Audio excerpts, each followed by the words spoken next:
নমস্কার বন্ধুরা, কেমন আছেন সবাই? মেঘলা আকাশ ব্লগে আপনাদের সবাইকে স্বাগত। আজ বানাবো ক্যাপসিকাম আর পেঁয়াজ পুড়িয়ে চিকেন। এটা একটা একদম নতুন ধরনের রান্না। আমি এটা এক্সপিরিয়েন্স করছি বলতেই পারেন, মানে প্রথমবার দেখছি কেমন লাগে। তবে কাল করেছিলাম, সত্যি বলছি দুর্দান্ত স্বাদ হয়। আপনারা একবার অবশ্যই ট্রাই করে দেখবেন। আমি প্রথমে এই চিকেনগুলোকে ভালো করে ধুয়ে নিয়ে তাতে বেশ রেগুলারের গুঁড়ো মশলা, সাথে আদা রসুনের পেস্ট আর একটু লেবুর রস দিয়ে নুন দিয়ে ভালো করে মাখিয়ে নিচ্ছি। চিকেনটাকে ম্যারিনেট করে কিছুক্ষণ রেখে দেবো।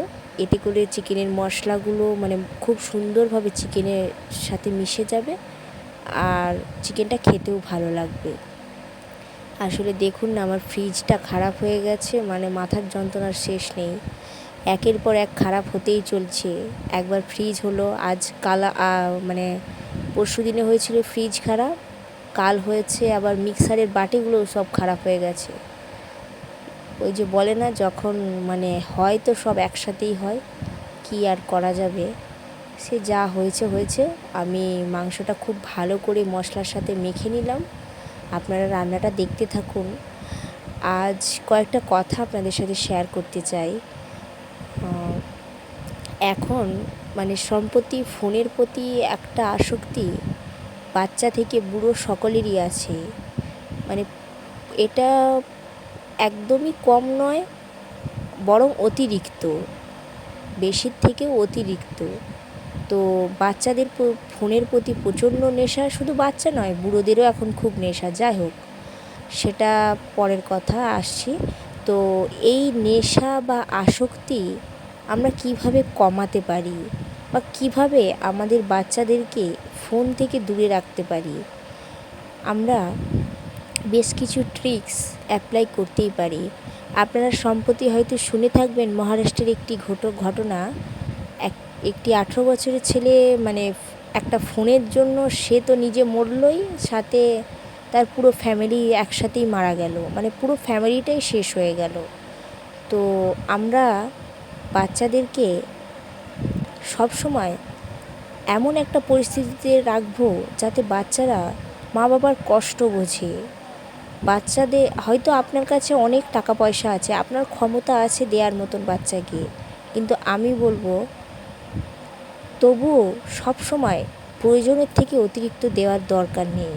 কারণ এই প্রয়োজনের থেকে অতিরিক্ত বাচ্চা যখন পেয়ে যায় তখন তার জেদটা বেড়ে যায়।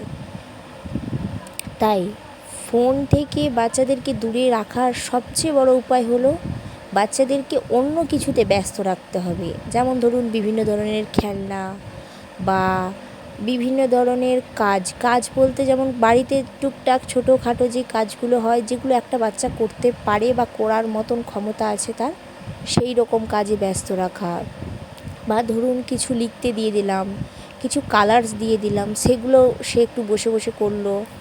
তো এইভাবে যদি আমরা বাচ্চাদেরকে সারাদিন কিছুতে ব্যস্ত রাখতে পারি, তবে কিন্তু বাচ্চারা ফোন থেকে অনেকটা দূরে থাকবে। আপনার সাথে কথা বলতে বলতে দেখুন, আমি পেঁয়াজ আর ক্যাপসিকামটা পুড়িয়ে নিচ্ছি। এর ফলে একটা স্মোকি ফ্লেভার আসবে, দারুণ হয় চিকেনটা খেতে। আপনারা একবার ট্রাই করবেন।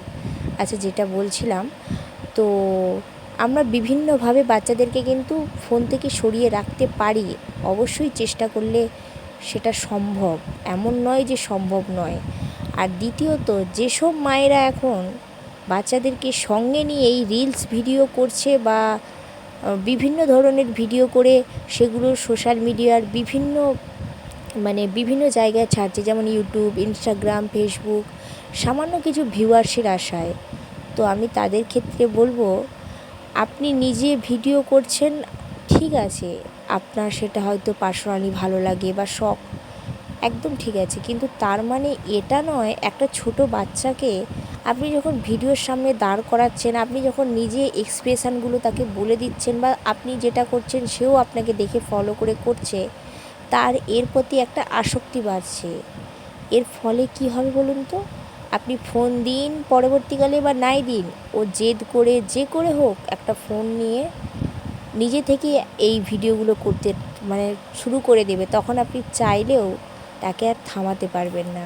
তাই আমি বলবো, এখনকার আর এই সোশ্যাল মিডিয়ার যুগে এতটাও আসক্ত হয়ে পড়বেন না যেখানে আপনার বাচ্চার ক্ষতি হয়ে যায়।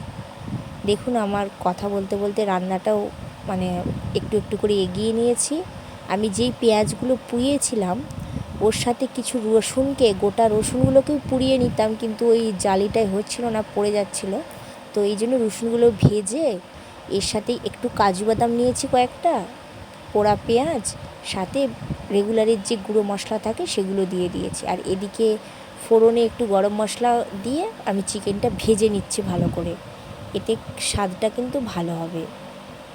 এরপর মশলাটাও আমি পেস্ট করে নিয়েছি।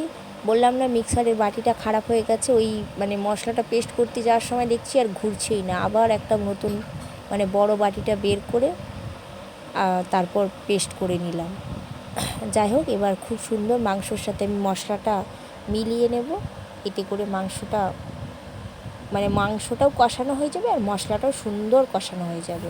এটা একটু ধীরে ধীরে তবে কম আঁচে হবে, তাহলে খেতে ভালো লাগবে। আর একটা কথা, আমরা হয়তো মানে বিয়ের আগে শাশুড়ি চাই একরকম আর পাই আরেক রকম। মানে বিয়ের আগে থেকে আমাদের এক্সপেকটেশান প্রচণ্ড হাই থাকে, সেটা হয়তো কম বেশি সবারই হয়। তো আমরা আর মায়েদেরকেও হয়তো বলি যে দেখবে তোমার থেকে আমার শাশুড়ি খুব ভালো হবে, কিন্তু ওই যে বলে না, গাছে কাঁঠাল আর গোঁফে তেল, মানে গাছে কাঁঠাল রেখে গোঁফে তেল লাগিয়ে বসে থাকলে কি আর হবে, সেই রকম দশা আর কি। আমরা ভাবি এক আর হয় এক।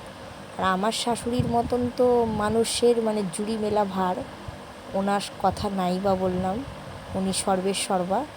যাই হোক, যে যেখানে আছে ভালো থাকুক, আপনারাও ভালো থাকবেন। দেখুন, আমার রান্নাটা অলমোস্ট কমপ্লিট হয়ে গেছে। আমি ক্যাপসিকাম টমেটো দিয়ে ভালো করে বেশ কিছুক্ষণ কষিয়ে নিয়েছি, তারপর কিছুটা ধনেপাতা কুচি উপর থেকে ছড়িয়ে দিলাম। আর এই রান্নাটা একটু মানে গ্রেভি হবে, জল দেবেন না, এই গ্রেভির যে মানে জলটা থাকবে এতেই সুন্দর রান্না হয়ে যাবে। আমার রান্না ডান। কেমন হলো আজকের এই রেসিপি আপনারা অবশ্যই জানাবেন। সবাই খুব ভালো থাকবেন, সুস্থ থাকবেন। ফিরে আসছি নতুন একটা ব্লগ নিয়ে। ধন্যবাদ।